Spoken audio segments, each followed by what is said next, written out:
Ready, CB? You ready?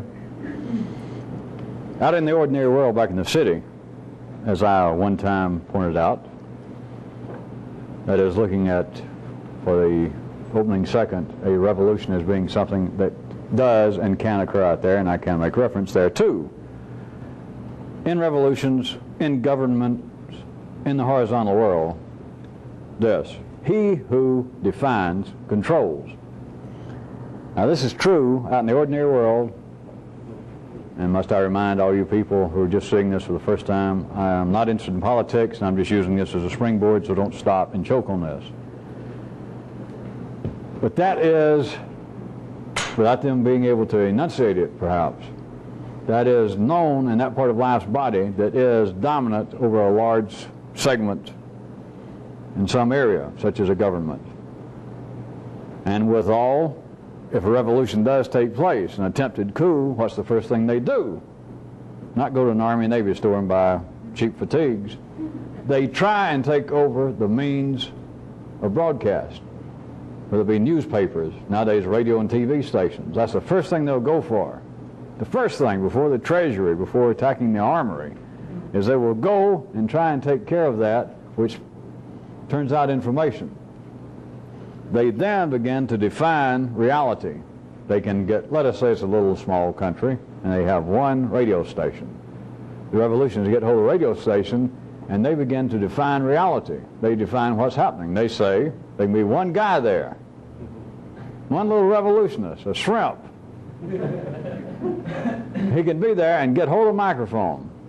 Maybe he takes over from even a sub-shrimp, but they take over the radio station. There's one guy, he begins to define, and they begin to control. Because they can then begin to say, we have now taken over the country, the president is under our control, all of the three leading generals have been put on a Greyhound bus and sent north. Simply, he who defines controls. This goes on out in life. It is not a political situation. It is not a conspiracy. It is a fact. And it does not have to be, and if I made this sound too much of a present external revolutionary scenario for my parallel, it goes on in rather, comparably speaking, stable situations, such as ours. And I'm not going much further with this beginning for the parallel. Some of you would begin to think that there, remind you of some of your old dreams, that there is some kind of media conspiracy. But there is a conspiracy from life, of course. But even in our time, in our place, what do you know is some of you apparently have some interest in outside affairs, political, economic affairs going on here, other parts of the world. What do you know? You get it from the media. Somebody is defining. Now I repeat, there is no conspiracy and there's nobody sitting around lying to you. But the control is whatever the definition is. Now, let's get into something worthwhile. The internal use of this. A revolutionist very quickly would understand the reality of this. You should have heard it, maybe I talked on it too long, it should have taken 30 seconds. That out here in the apparent observable world, he who defines controls. Internally, a real revolutionist would use this. He must use it. There would be a continuing defining and a redefining of reality. And he would do his own, as long as you are letting life itself. Now let's jump quick. And I repeat, don't worry about the foolishness that there is a conspiracy from any source trying to control you. Ha ha. People that believe that, just off to the side, can you believe the kind of boring people that believe that? Because worse is they've got to imagine that there's somebody more bored than they are. That is, that the best thing they've got to do is try and control me. Well, what have they got? Back to the subject. Life is defining. That is, you have an agenda, you have a dance card that once you begin to see it, not just you personally, but once you begin to see the situation, that no one defines themselves. It will not withstand any sort of scrutiny. No one can turn on themselves and say, where did I get my beliefs? No one, no one, no one. And if you find someone that says, yes I can, I advise you to get out of the room. Especially if they're playing with dangerous weapons or have a dynamite charge in their pocket. Such people are extremely dangerous. Always have been. Anyone else, if you ask them, and you ask yourself, where did I get what I believe? Where did I get my sense of reality? The partnership, the only thing it can do is for a split second say, well, hell, I just looked around, there it is. Another small aside that is part of the basic intrigue of the so-called hallucinogenic drugs that I'm sure many of you have fooled with, is it does give a little sharp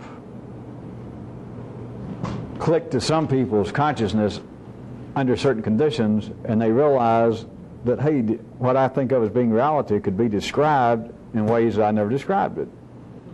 It could be seen in ways I've never seen it until right now, after 14 hours of these buttons, and everything is purple and green and upside down. A real revolutionist has got to continually define for himself and then redefine for himself continually himself, life, his view of life, that is his consciousness of life, and his own agenda. If he does not, what is your choice? We don't have to take long to let you mull that one do it. The choice is what's going on now. That's your choice. Whereas people believe ordinarily, they're made to believe that if there's some way to experience a great change in my life, if there's something new to be done, I almost do not have to participate. They do not analyze it in those words, but the feeling is I almost do not have to participate. Oh, sure, I might have to finally sell my Volkswagen and save my money so that I can take the boat to India and go see famous so-and-so. But then it's simply, if I get there and I kiss his feet and show him that I got his picture, he'll say, all right, here it is. It is still a case that someone else, again, has defined for you, and they now control you. Not necessarily the person individually, but you are now controlled. Let us say that the guru, this great thinker, says, my son, my daughter, life is like rotted spinach. Go forth and eat no more. And assuming, besides my little silliness, that the guru did say something like, God is actually love. Really. I'm talking about really, not just because people say it. I'm telling you, God is love, and that's what you got to do. And you're just struck by it. Especially after having sold your Volkswagen and spent all your money. And he tells you that, what's your choice? You got to at least feel like, well, I got, something for my money. But let us assume that for some reason that had some effect on your life, or at least it had some effect, if not on your acting, on your thinking of acting. What has happened? It has been another defining for you, and it's still a matter of control. The only person, I keep fooling around with terms for the last 6 or 8 months of my picture of the revolution, and me talking about a real revolutionist and sometimes recruits and would-be revolutionists, that there is a difference between somebody being interested in this and somebody even listening to me or somebody else and actually doing it. And I'll bring you down to the bottom line from one verbal view. The bottom line is, to actually be a revolutionist, to actually be doing this, is you have got to define. It's you defining. Now, I'm not going into any more discussion tonight about trying to spring from the original primal flow and is there any such thing as free will. For everybody else, no. For us, I don't even want to talk about it. Now's not the time and place. It does not withstand what I'm telling you, that if you are not defining, you're not doing this. But then, ordinary people, if they heard that and just wanted to argue with me, or who did tonight? Esther. Ah, really? Send her my regards. The real revolutionist is not even a matter of getting into discussion. If I was talking to an ordinary person and I said, all right, to do something extraordinary, to do whatever you imagine would be extraordinary, you have got to define for yourself what your life is, what you are, what the agenda is, what you should be doing. Some way in you, you've got to find a spot that you make up life. Everything you've been taught, apparently, everything you picked up, to hell with that. No matter what it is. Everybody tells you that's up and that's down. If you didn't define that, fuck it. Now, somebody ordinary would say, well, you're either being silly or you're talking about the impossible, that it can't be done. Because if reality, your perception of reality has already been placed upon you, which seems to be what I'm insinuating, and I might go, all right, okay, that's all right, then that means we've really got no free will. And I might go, all right, all right. And you say, all right, then where do I come up? Where is this source that I can do that? Now here's the cutoff line between people that say they want to do this and the person that does it. Because then the person will say, I've got you trapped. The revolutionist is not trapped by logic, by common sense, by proof. Because if a real revolutionist is still alive, he understands that the people that argue with him are only seeing partial reality. They're only seeing 3/4 at the very most of what's going on right now. Right now. Doesn't take any mystical experiences, no magic buttons, no caffeine, no nicotine, no nothing. They just every day at their best, everyone else is seeing 3/4 at the very best, and that's spasmodic, of what's going on. The real revolution is to define what he is, what she is, what life is, what their consciousness is, in a sense, to get this going a little further, it's not even important what the definition is, as long as it's not the prevailing definition, as long as it's not what you already believe. Now that leaves it pretty wide open, would you not admit? That leaves you the possibility of going over to that great well, wherein you look down in there once you recognize it, and there is all the worlds right then, E. Just stick your little hand in and take it out, and whatever comes out, that is today's definition. That's this hour's definition. If you can't do that, what chance have you got? What hope do you have? Are you going to hang on to my ankles? Or you hope that listening to me talk sometimes when it seems to make sense will carry you away to some great flight? Oh, maybe it will. But that's not the real fun. The real fun is to be absolutely sane. That is, you can see what's going on with time as the background. That is, that what you see is insane, because everyone else sees episodically, everyone else believes that up is up and down is down, and they go in opposite directions. And you see, in the cycloramic view, that everything is everything else. If you'll just wait until next Thursday. All right, it might take till Tuesday week. So what? Who's in a hurry? And nobody else sees that. Everyone else says, now. In a revolution, yeah, right. He has got to define what he's going to do, what he sees, what is happening, or else what chance has he got? This is not rhetorical. What chance have you got? If you're not going to define, then how are you going to control? You have got to take over the transmission of what's going on in here. You've got to take over the sources, the apparent sources of information. If you do not, what chance do you have? Of course, you're ordinary, then you fall back on the idea of the guides. Somebody will protect me. Right. The same people that got you where you are. The same person that put you in line, dressed you all up, and you're waiting there with all the other piggies and the cows and the popes and the rabbis and the grown people, tall people. They put you in line, and you're headed up toward this big building up on a hill.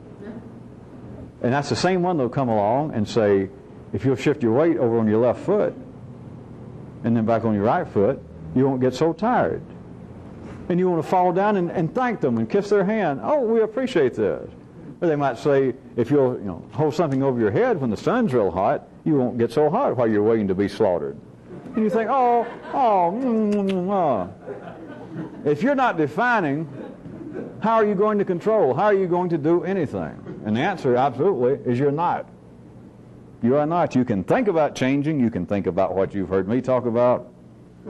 But it'll always be TOA. It'll be thinking of acting. It'll never be acting itself.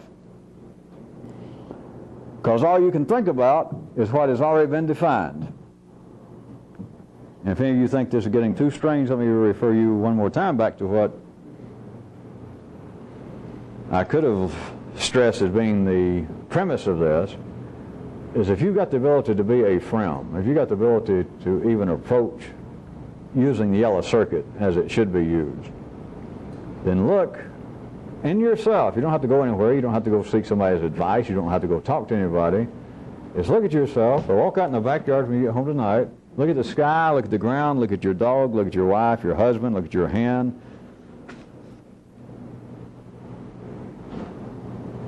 Hand, dog, sky, trees.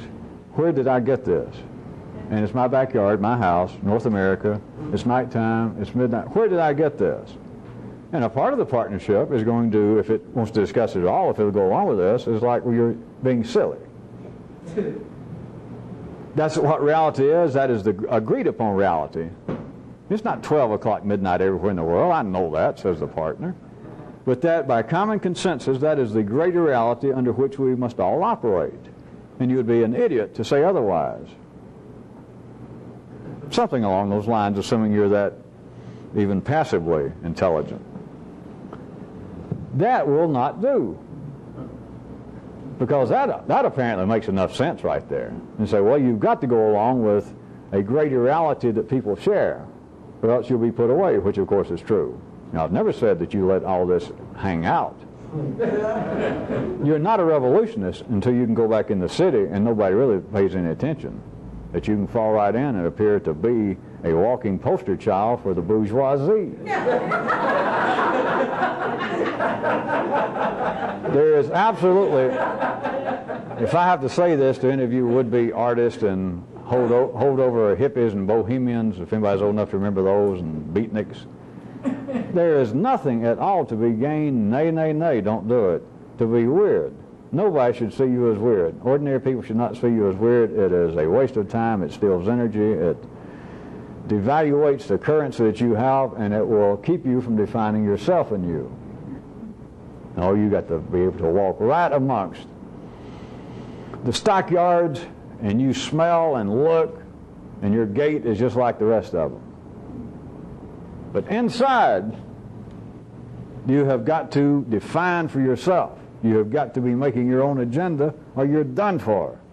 Absolutely, nothing will ever stop being as it is. There's no chance to change. And there is no one to define for you and you. Now, apparently, many people will think that someone like me is doing it. And you take notes and you remember things, and they seem to help, and they do help. But when it gets down to it, you have got to define, or you have got no control. And since everyone seems to like little practical things, let me tell you a method. I've talked around the edges of this on and off for years in different ways, but it's actually a method.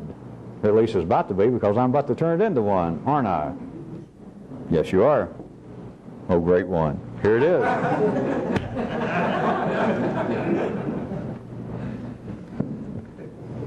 Well, I have used the premise of this in times past of telling people how to handle certain situations. And I've even pointed out how it infuriates grown-ups, because it happens in children. And then I have given this as a kind of weapon and a way to learn something just for an ad hoc situation of people in the past, and it goes like this. It's like somebody walks up to you, a cop stops you on the street, or somebody at a mall with a clipboard, not one of us, but somebody doing it to you, and somebody walks up to you and says, "What's your name?" You go, "What's yours?" "Where are you from?" "Why, where are you from?" "Would you answer my question?" "Well, could you answer mine?" I just want to know, who are you?" "Well, who are you?" Carried far enough, life seems to take care of itself, but that could be the beginning of child abuse. Grown-ups cannot bear that. And I said a cop, unless you people know what you're doing, don't any of you ever do that with a cop, because you could end up, the man could blow his whole retirement, a 20-year career, and he could suddenly bust you in the head with his flashlight. People can't stand that. And you don't have to be sarcastic. Contraire. Do it as impartially. Smile. If somebody says, a cop, I'll continue with that example because some of you might be able to follow that. Someone says, hey, you come here, what's your name? You say, hi, what's yours? Where are you going? Where are you going?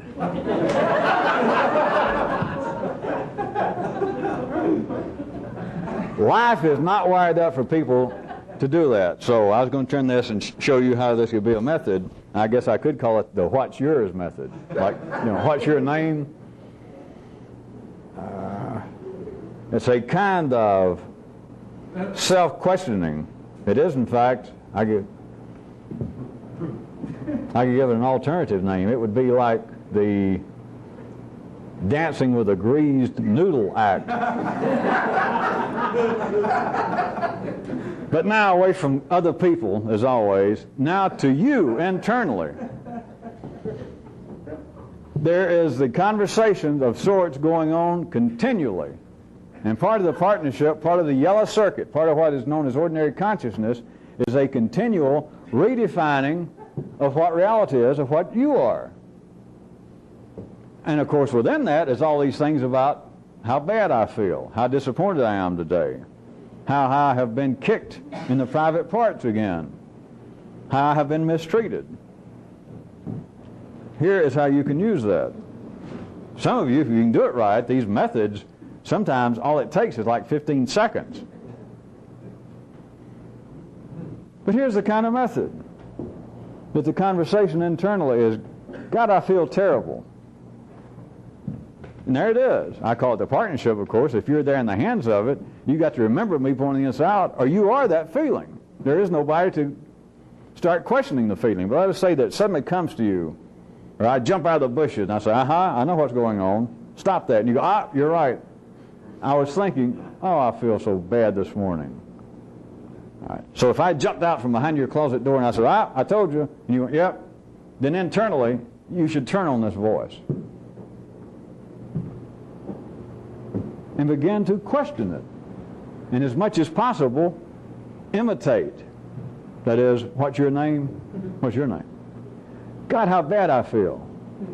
All right, you can't actually reverse that as precisely verbally as what's your name, but God, I feel terrible today. How terrible do you feel? Not smart aleck. When I said mocking, I didn't mean in a pejorative sense. It's to try and use its own terminology that you were saying, that you were putting words on your feelings. God, I hate that person. Really? How much do you hate them? Do they hate you? They've never treated me right. Oh, well, in what way? It's whatever they say is ask another question. That an expressed feeling is attempting to dance with you, and you should turn into what would amount to a greased noodle. You cannot put up resistance. You cannot give it a straight answer. You cannot give it an expected answer. You cannot give it an answer that fits into ordinary definitions of reality. Now, of course, all of you people who are smiling and taking notes, that's a cheap way to try to impress me, because you understand most of you are not going to do this. Because most of you already have got a nonverbal sensation that, boy, that's shitty, just to use technical terminology, because you know what's going to happen. You can feel it. You don't need words. All right, I'll go ahead and tell you. It will ruin everything. That's what it'll do. It sure is easy to write it down. Write it down, look at it, and that's, someday I'll get around to that, or maybe first thing tomorrow. You know what it's going to do. I don't have time for that. It'll screw everything up. When I'm mad, when I'm disappointed, when I'm upset, I want to be mad, disappointed, and upset. I'm not going to sit there and go, well, why are you feeling so bad?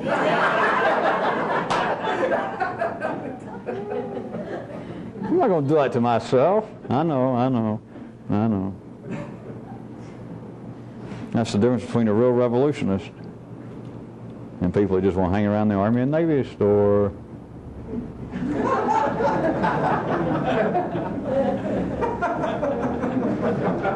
It is a true way, beyond my joking, I could point out a little more specifically, physiologically, what's going on, but it is the use of one area of the circuitry in man against another part in man of other forms of the circuitry. And it's the kind of thing, now I'm just going to talk real vague here for several seconds because some of you might get something out of this. In one sense, at a 4D level, it's sort of what analysis tries to do in the city at the 3D level, except you don't need another party. Of course, a revolutionist, I hate to tell you this, never needs another party. Except maybe if he's going to have stewed prunes or get laid. But other than that, a real revolutionist doesn't need anybody else. He does not need a psychiatrist. He does not need a confessor. He does not need someone to say, hey, look at me and tell me, do I look all right? Am I acting okay?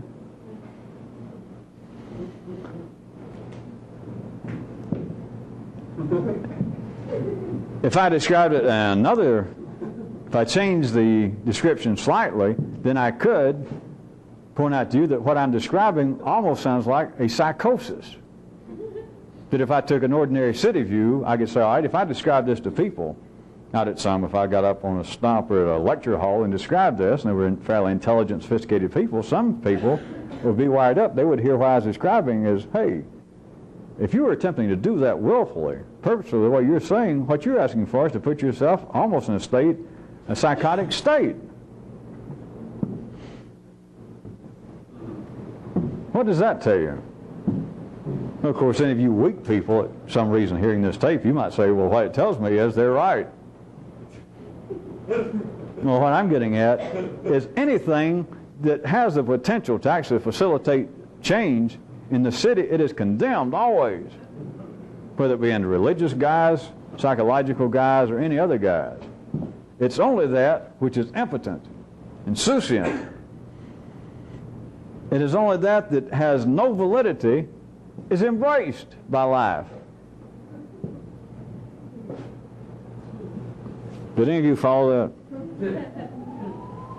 This kind of self-questioning, I could describe just a little more in the city. You understand? It's just a part of life. It's the predominant part of life. It is the guiding force of life at any time and place. That's life's primary, generalized definition of what its own necessary reality is right now, and people like you are just out hanging around the fringes. You're kind of drawn between the city and somebody like me, this kind of information. But in the city, their definition, which is life's definition, is the prevailing definition, it's the necessary definition, and it's correct. And real revolutionists don't ever attack it for all kinds of reasons. They just don't attack it. It's right. There's nothing wrong with it. And the people who follow it and believe it, they're right. They're not laughed at, they're not wrong, they're not misled. So if I describe this kind of self-questioning, this kind of almost self-parody to oneself of turning part of the circuitry that can talk, that you can apparently control some of what it says by turning on your own feelings that have been put in words inside of you of, God damn, look how they've done me. And you go, how? Exactly how? What is it they've done? Hey, listen, I'm so mad I don't want to talk about it. Well, wait a minute. You know, we're friends. Where you going to go without me? Exactly. What have they done? All right, if I describe that to that side of city consciousness, that prevailing part, then city consciousness, life itself, would have some people out there go, hey, that's dangerous. You're playing around with a man's sanity. You shouldn't do that. It's silly. It's dangerous. It won't get you anywhere. And if it does have any effect, it'll drive you crazy. All that kind of stuff. What I wanted you to see was that anything that has a potential to actually change an individual is condemnable. It always is. Then, in some weakened form, it pops up in life. And I don't mean that this is a lineal consequence, because one could be preceding the other and you can't see it, but they could be happening coevally. But still, life would have this condemned because it has the potential to do something. It is of great use, and the reason I made my little joke that so many of you laughed and even wrote that down was that you're not going to do it. And before I put words on it, you didn't really know why, but I really, in my inimitable style, I just hit it on the head, did I not? You know that well, they'd just fuck everything up. I'd be rolling along. I'm prepared to feel bad in the morning. I know what's going to happen tomorrow. I'm already a little upset. I'm frightened about what's going to happen tomorrow. I'm disturbed about what happened today. I know I won't be over it tomorrow. But if I did that, you just didn't have the words for it, but you understood. If I did that, it'd be like suddenly turn on Lawrence Welk right when in the middle of when I was trying to get down. They'd just throw everything out of whack. And it will. But now let's look at it just a little bit further. Doesn't that give you any sort of hint as to the kind of definitions that everyone is wired up to live by? That is, that I can feel terrible. I can feel righteously indignant about what's happened to me, and you're not going to fool me, though I understood what you were saying.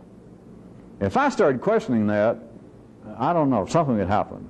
Now, back in more religious times, people used to point out that you shouldn't question the church, you shouldn't question the guides, the priest. Of course, they had, I assume, pretty good stories for it. Life always does. Like, well, you just don't do it. You don't spit in the wind and all that stuff. And you don't question God. But think about it a little bit further. Why not? Who better? The gods won't put up with it. I say the gods. The priest, your mother, your father, your friends. They'll only take a little bit of, I've told you before for your own good that you shouldn't do such and such. Yeah, I know you told me that. Well, why? Not hostile, not giving resistance, not attempting to get into their dance, but a true, or as close as would be possible, as I said, the proper use, in one sense, the yellow circuit. That is what people laughingly refer to in the city. Ha ha ha, they don't know it, I say laughingly.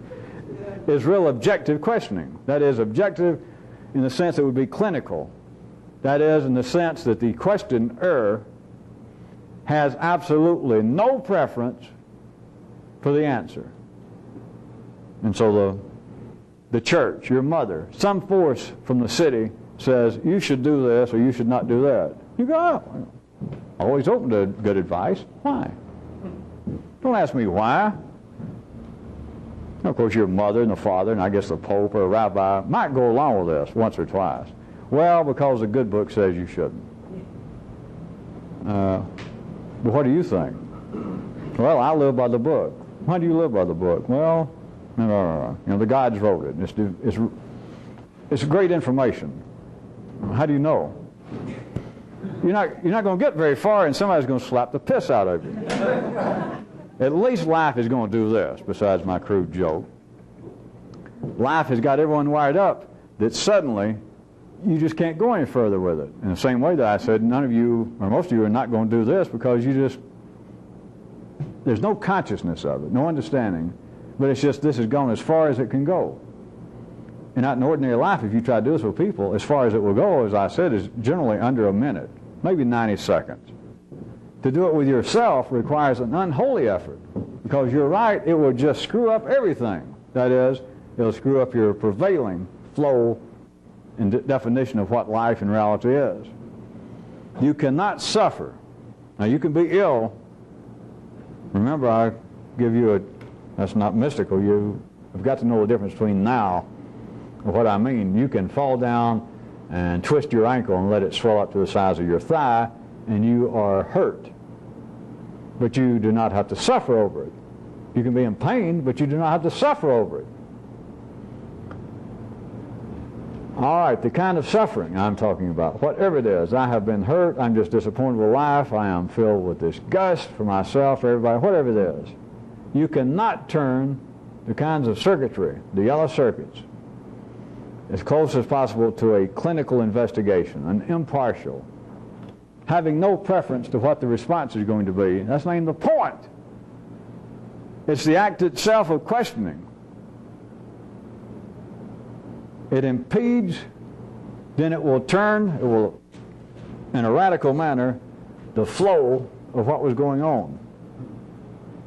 And life is not prepared to let that happen to many people. And forget anything that you believe I'm talking about greater levels, me speaking of life, or if you take it theoretical, is always you try it, you find out, well, hey, I hear what you're saying, that's simple to do. Well, I'll be goddamned, it's almost impossible. And of course, the real way out is Yeah, I can do it, but it just seems damn near impossible. I don't know why. It's weird. To remember to do it. Like I could do it. Don't tell me I can't do it. I just can't remember to do it. Well, you got me, yeah. You got it all figured out. Yeah, I could change. That's like people say, you know, I can quit smoking anytime I want to. I just forget. First thing I know, I could control my temper. Yeah, I could. Goddamn, I don't know. Don't tell me I can't. It was, all right. Silly me. That's the way it goes. Because, all right, look, right now, I'm over it. It's just that somebody will disagree with me, and it's like I forget. But now don't tell me I can't do it, because right now I've calmed back down. I am calm. Yeah. I just can't seem to remember. Well, that certainly explains it. I told you that that's one of life's great strokes. That's one of the ways that life operates. That's one of the ways that you stay in the city, even relatively sane, is thanks to BM. Bad memory. But people they're wired up to say, well, I could do it. I just simply can't remember.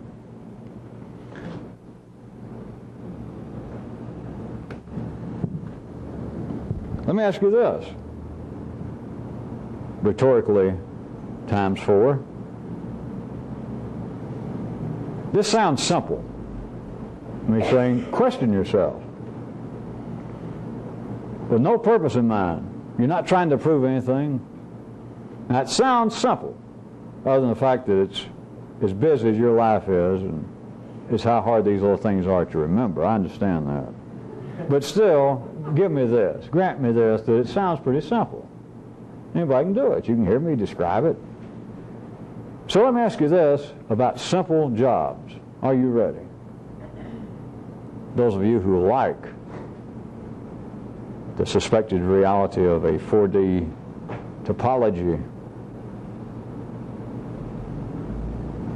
A simple job. Is a simple job a job that can be simply described, no matter how complex are the actual efforts it will take to do it?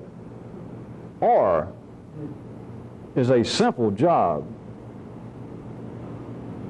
one that only requires simple effort to accomplish, no matter how it's initially described? Which is it? This is useful information. I wouldn't bring it up. Is a simple job, if we say my description here of questioning oneself, but take it anywhere. A simple job, is it that somebody says, here's what I want you to do. Now, is a simple job one that the person says, all right, all I want you to do is move this from here over there, let us say. Is that simple enough? Move this from here to there. How many words is that? 7 or 8? Is a simple job one that can be simply described, no matter how complex are the ensuing efforts that it takes to actually accomplish it? So whatever it was that I was going to say move it from here to there, let's say that you find out the person says, you understand. You say, got it. And they leave. And you bend down and you find out that it weighs 42 billion pounds. Plus, it's laying there on the ground, plus you found out it's got a root growing out of it that comes out near Beijing. But let us say that you have taken the job. Or let us say, if any of you know where I might be pointing towards, you got the job whether you wanted it or not. And all you did was say, would somebody clarify my position? Would somebody give me a job description? And they say, yeah, move this from here to there. You think, great, simple job. You know, that's what I've been looking for in life. That's what I was hoping my life was. My question was, is a simple job one that can be simply described? They described the job to you.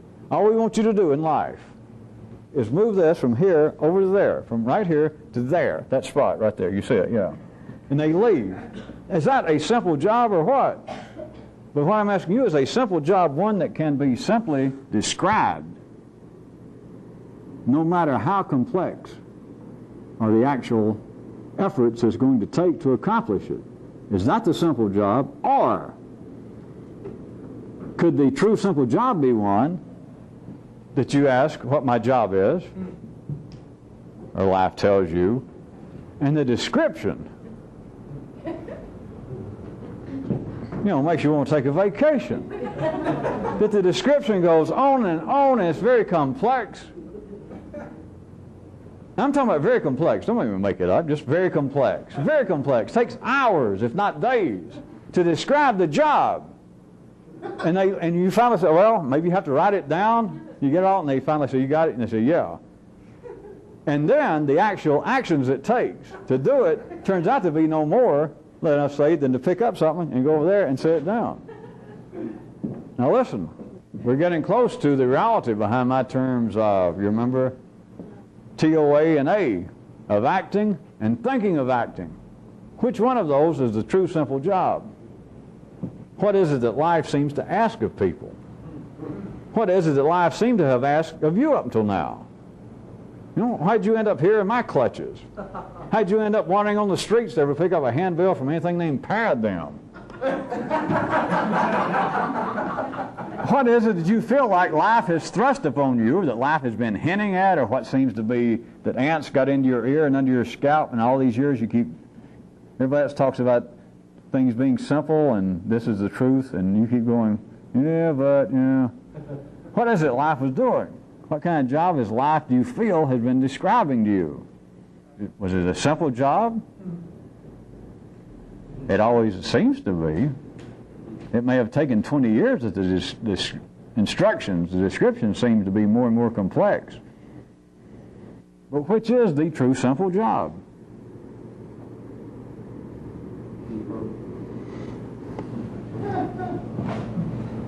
As always, there is a four-dimensional point to this, and so I'm not going to take it any further.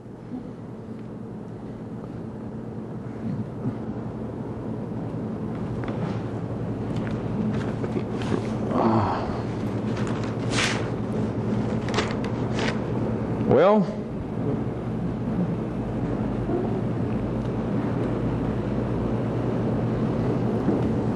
here's the one that I've been referring to, I might as well, since I'm thinking about it, that I've skipped over the last several meetings I never got around to. This has a purpose, and I may leave it sort of cut at the tail for you to work on. It's not a part of this kind of what you should begin to find on your own, but at least when I describe it for the time being, a kind of interesting typological, normally unseen typological inquiry. Since in the 3D world everything would seem to be, if you've noticed, comes in pairs, opposites, and on a good day, when you don't have gas, for a second, opposites may even seem to be pairs. Two even possibly semi-agreeable possibilities, if not opposites. But here is a strange one. What a preface that was. Let's take a vote and see if anybody's got any idea where this is going. All right. In life, it would seem that what people desire, what people would say, motivates them, drives them, would seem to be, how about this, into two, not surprising, two immediate classifications. What people need and what people want. Now I can stop there or slow down just for a second, and you should be able to feel, well, yeah, that covers it. That wraps it up. As always, in the 3D world, using verbs, that is, speaking words, you get down to two classifications, two possibilities, with a good old bifocal consciousness. And that covers it. That everything that people go after, everything that seems to motivate people, you could see either as a need or a want, which immediately is the kind of topological justice that I have been trying to, or that you should have pieced together throughout these months and years.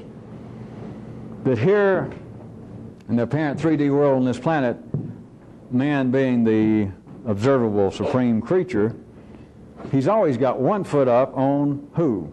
Skunks, possums, beavers, even a rare mongoose here and there. Because what is it that these other creatures on this planet, what is it that they're driven by? And it would appear to be only one thing: needs. A dog only goes after what he needs. A dog doesn't want anything.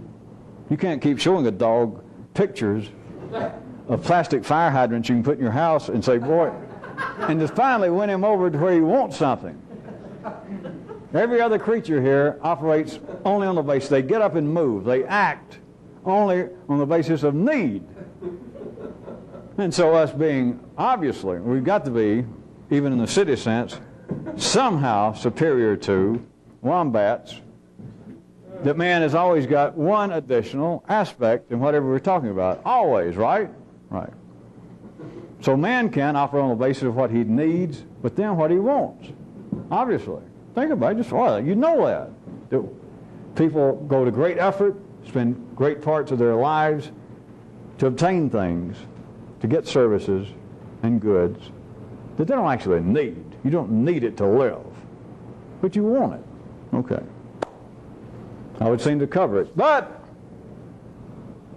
there's another one.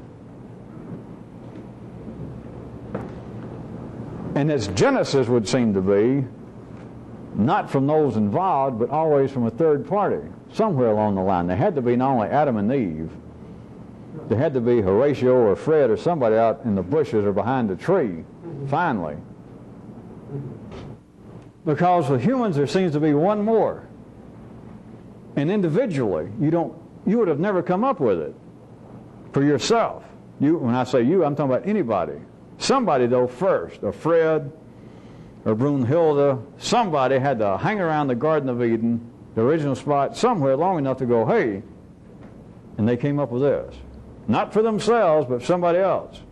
Not a need, not a want, but what they deserve. So we got three. You got needs, you wants, and deserts. Now, is that strange or not? Except no one, unless I would point out in this way, would immediately put deserts toward oneself. But then after it's been hanging around here for at least 6,000 years, now humans can say, well, I deserve so-and-so. Now what if you could turn that clinical noodle dance on yourself and say, all right, now wait a minute. What you say you what we're saying right now that we deserve that. Now surely that's got to fit into either a need or a want. I mean, when did you tell me, oh great partner of mine, love of my life, why did you tell me that we deserve this? Why did you just say that we need this, that we want this? Why? Well, my hint, whether you followed it or not, was I was suggesting to you, hint, that originally the idea of what people deserve did not come within one person. It was one person thinking or talking about another person of what they deserve. I hope they get what they deserve. But now they're not talking about what that person themselves would say that they needed or what they wanted. No, not hardly, huh? But another person, an observer outside this one dance, looks at another person and says, thinks, I hope they get what they deserve, and you've got something in mind. Like, boy, I hope they fall down a big old hole and break 2 or 3 bones. That's what they deserve. We're obviously not talking about that person's needs or wants. If you ask them, do you want to fall down a big old hole and break up your bones? Is that necessary for today? No. Do you want that to happen? No. But another person, a friend of yours, a family member, perhaps your husband or wife, said that that's what you deserve. After what I'm hearing to you was the three-dimensional progenitor of this feeling, you now, after all this time, you now have people that not only, in a negative sense, talk about what other people deserve, then they talk now about themselves. I deserve that raise. As opposed to what? And nobody questions themselves in that manner. And so they can say, well, do I actually need it? Well, I'm living, I can get by, so I can't say that I absolutely need it. All right, do I want it? Well, yeah, I want it. Well, why do you say that you deserve it? Why don't you just say, I want it? What is going on? Why are we not satisfied to say, well, I want the raise? I want a new Corvette. I don't need it. I got a car. I don't need it, so if we're going to be that silly. But I deserve it. Why don't you just say that you want it? And it's more than that. I deserve it. What is life saying about the nature of its own definition of what it is? What is it making people say about themselves? Why do you apparently need three divisions? Because if I hadn't said anything else, you surely see need and want would have covered it. Did anything that's not a need, you just have to admit, well, all right, it's just something I want. I paid for my needs. I paid for my mortgage, my rent, my food. And so what's left over? My time, my effort, my money. There's some things I want. That should cover it. Needs and wants. Why is there the concept of desserts?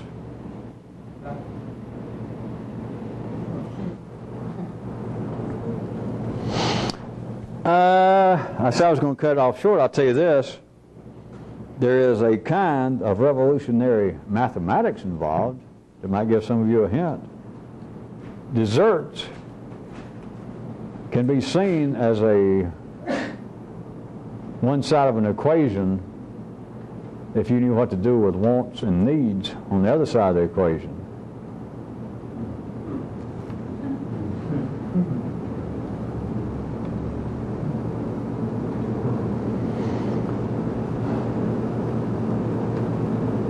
I want to say another little something, or something for the night.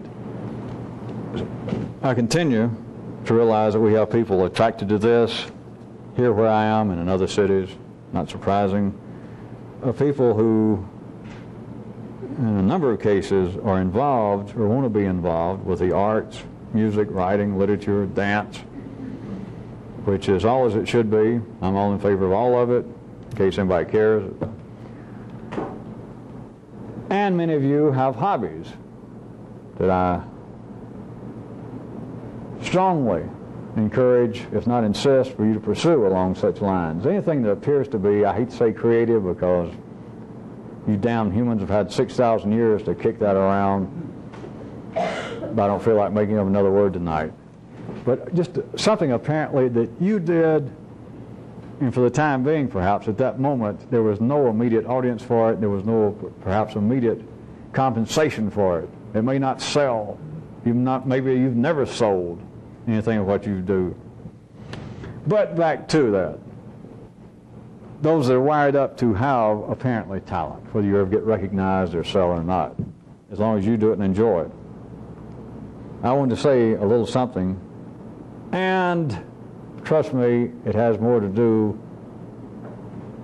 than with simply the production of some form of art, of music, literature, crocheting, rock painting. And it's this. The first part should not come as a great surprise. The people with talent, even in the city, but in general, people with talent are not going to be found to consistently inhabit the center of the stage.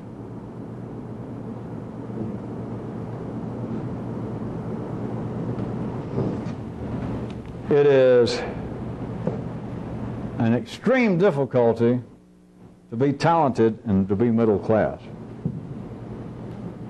It is very difficult, the way life is arranged, for someone to have talent and attempt to pursue it, and at the same time pass for the bourgeoisie. They're not wired up to begin with to be found consistently standing center stage. I repeat that since it having made such an impact the first time.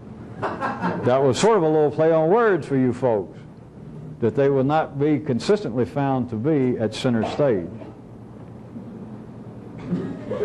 Obviously 3 times was not the lucky number of repetitions for that. A little eccentric, a little off-center.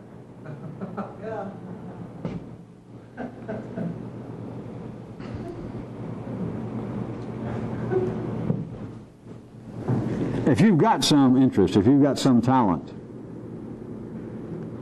if you do not pursue it, if you do not use it, it's as bad as they used to say about in the city about sex, is you'll lose it. not in some weird way lose whatever was the physical ability you had to paint, to dance, to sculpt. It's not in some way that you lose the, quote, talent, but you are going to lose it. You're going to end up as bourgeoisie oatmeal. You're going to end up as a foster child of the great ennui monster. You're going to end up with nothing but thinking of action, thinking of hobby, thinking of talent, thinking of interest. And that's it. And you will be in broad, good company. How else do you explain any book, much less thousands and hundreds of thousands, but how do you explain the production just of one book that says how to paint? Or one book that says dance appreciation. Hey, I can buy a book for only $22.95 and look at pictures of people dancing. Two-dimensional photographs of people dancing. And some of the pictures are almost this big. How else do you explain it? And this is not an attack upon the publishing industry, because that's just an offshoot of thinking of action, is what books are, in the sense I'm referring to them now. If you do not pursue, if you do not activate, if you do not execute what interest you have, you will lose it. You might become a critic. I wish I hadn't said that. That frightens me. You become a dilettante. You become a reader. You become a dreamer, as you should, and you are suddenly, God, 30 years old. Some of you even worse. You could be 32. All right, 33 even. And it's all over. And I can hear you doing some kind of piss-poor imitation of Marlon Brando of, yeah, I could have been a contender. Yeah, you should have heard me back when I was younger, before the arthritis got in my fingers where I could play guitar. Now, I used to paint when I was 5 years old. People used to come by the house and peep in the window, and they believed that my mother had Picasso hidden and chained in the attic. And I was doing that at 5.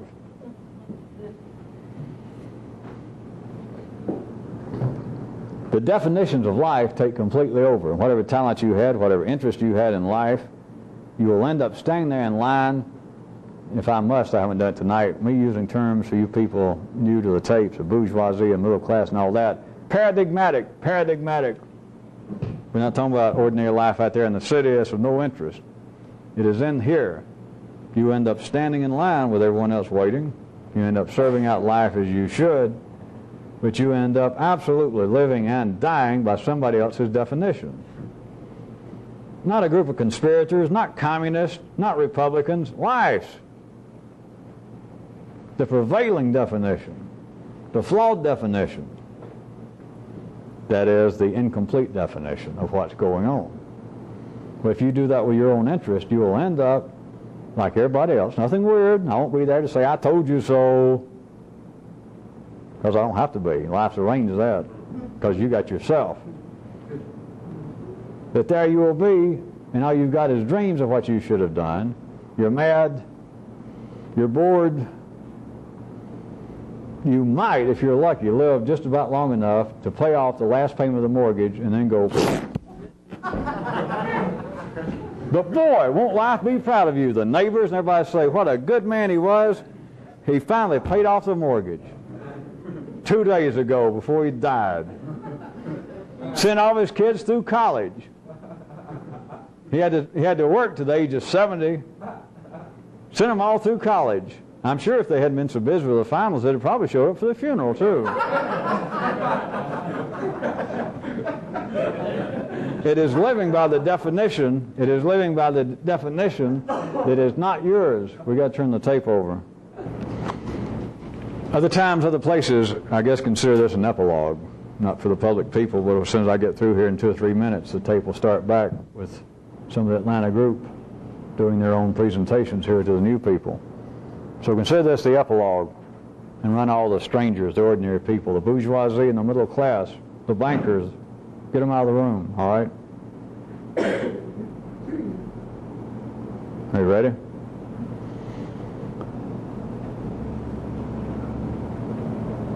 since I mentioned this and I brought it up a few days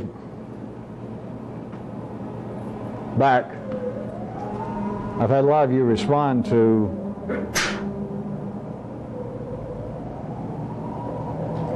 me making some mention about the acquisition of goods that people do not find, if they could look at it afterwards, that they do not find either useful or beautiful, that you don't have them around for either one of those reasons anymore, no matter what apparently was the initial impetus for the acquisition of same.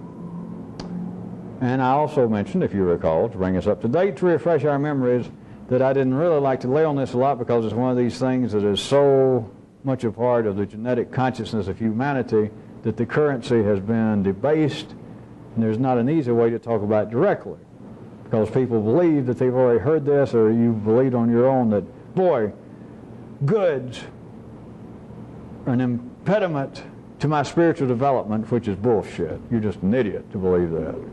You might as well say that trees are, the stars are, your big toe, your little fatty earlobes. It's all the same thing.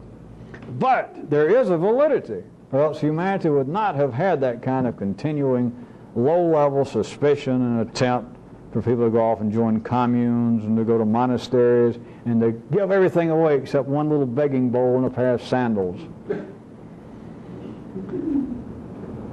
It got a lot of you people's interest again every time I mention this at all. So, let me tell you this. Assuming that that I have stirred your interest back up, those of you that had it, forget everything you ever heard. There's nothing wrong with goods. I don't care what it is, your books, your records, your clothes, your Corvette, your Volkswagen. That's not it. But any of you, those of you that seem to get so intrigued with this again, I tell you something you can try. You're not in a position to go give everything away, because most of you don't know what you're doing, and I don't want you to do it. But you could do this. Some of you, those of you that found it interesting, those of you that wrote me notes, and those of you that just found it interesting and didn't write me notes. I don't usually make just suggestions under the heading of an epilogue or an excursion, but here's what you can do. There is a reality behind that for a real revolutionist of living almost in a stripped-down Japanese warrior-type fashion. I say Japanese on the basis of their kind of home furnishings. It's a kind of a stark example. And most of your houses and apartments, I don't have to go look at them, I just know how life is cluttered. Knickknacks, stuff. And I don't mean knickknacks pejoratively either. Some of the knickknacks were big purchases, big ticket items for you at one time. And now it's a knickknack. It's something that just collects dust. It's something you keep shifting around. There is a validity, and I'm not saying any of you people to do it, but there is a validity to having life stripped down of all the goods that life says is necessary. Necessary. All right, so you did kind of want it at one time, but look at the effort. Look how much you spent for it. Don't tell me that you didn't need that. Don't make you look bad. Some way you needed it. Life told you. Life made you need it. There is a validity behind all the dreams of living a stripped-down life. For instance, I'm not telling you to do it. One more time, I'm not telling you to do it. If you could literally do this, I know all of you can. But if you were down to owning a bathing suit, one pair of sandals, let's assume you live by yourself, just to make it easy. One plate, maybe a real fine plate, maybe it's got gold trim, one knife, one fork, one glass, one cup, and that's it. Now, if it's into things that are truly your hobbies, I'm not picking on them. Record collection, tape collections, books. But the rest of it, but if you strip down to what you actually want, that is, not only need, but the stuff that you want, that it is useful or it's beautiful. If it's not useful, at least it is beautiful. You enjoy having it. But when you get to the area of things you need, let's say that you do need a knife and a fork, rather than eat with your fingers. And if this strikes you this way, is have the best plate you can afford, or at least one that you find beautiful. And a beautiful knife and fork. But just have one. Now, since people, I'm not telling you to do it, and since most of you couldn't do it, and any of you who tried you wouldn't do it correctly. Those of you that find this interesting, what I was going to get at, I'll make it like a suggestion. Here's something you could do, and I strongly suggest those of you that find this interesting at all to do it, because you will find a surprise. You could do this. Imagine that you're going to give away everything except what you really wanted to keep, just the 2 or 3 items. Is round it all up and go put it in storage. But do it at least for 39 days. Go pay somewhere, if you've got a mother or a relative or somewhere, strip your life down to what I'm talking about, just about 1 cup. You just got to, I'm not going to drag it out, you've got to use your own life as a basis of how much clothes you'd have to keep, but to look around at your life, at your possessions, and stuff that you never use anymore, and it's no longer there because it's beautiful. You don't tell me about your dresses. So, well, yeah, some of them I don't wear, but they're beautiful. Don't give me that shit. You don't ever look at them anymore.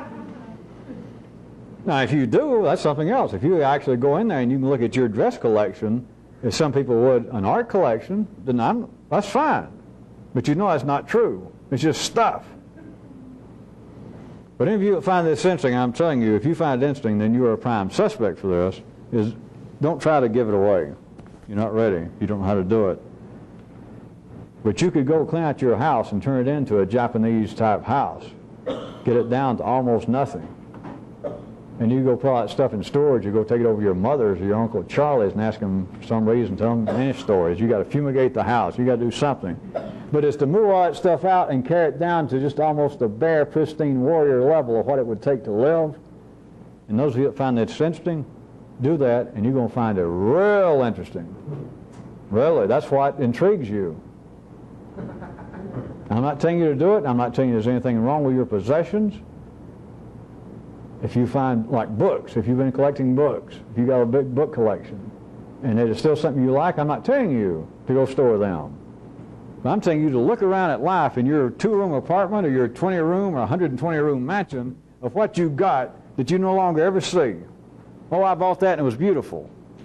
And you got to be aware of the fact you haven't actually been aware that it existed since about the 2nd week that you had it. It's to take all that stuff and go put it in storage and get yourself stripped down to almost a warrior level there in your home, in your apartment. Do it for at least 39 days.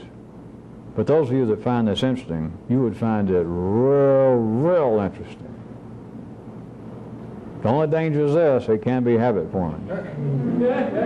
So you can't blame me, but that's why I say go put it in storage, because anytime you weaken, you think, my closet is so empty, I got to have it all back. You know where it is. Those of you who find this intriguing, if you actually did what I said about putting in storage, you might find it, I suggest very strongly, real intriguing. And I had an actual excursion, since I finally got around to it. It's for the 3 days following this. Whenever you hear the tape, few people here, you can do it mentally, those of you who are good enough, and those of you who want to write it down, write it down. But what seems to be mentally can be the initial kicker of this, and that is try and divide up all of your interest in life, just as you're going about your business for the next 3 days, into, is this particular interest I have, is this a want, a need, or a desert? Of everything that interests you. Everything. I don't care what it is. Sex, eating, and some of them seem to be obvious on the surface. But at least give it that much attention, like eating. Well, it's obviously a need. Okay? Well, yeah. Let's don't get all confused. But try and divide everything in which you seem to have any interest. Don't worry about where the interest came from. But it's got to fit into one of those 3 categories. And divide up all of your interest into one of the 3. That's the end of my part. Is that the end of your part?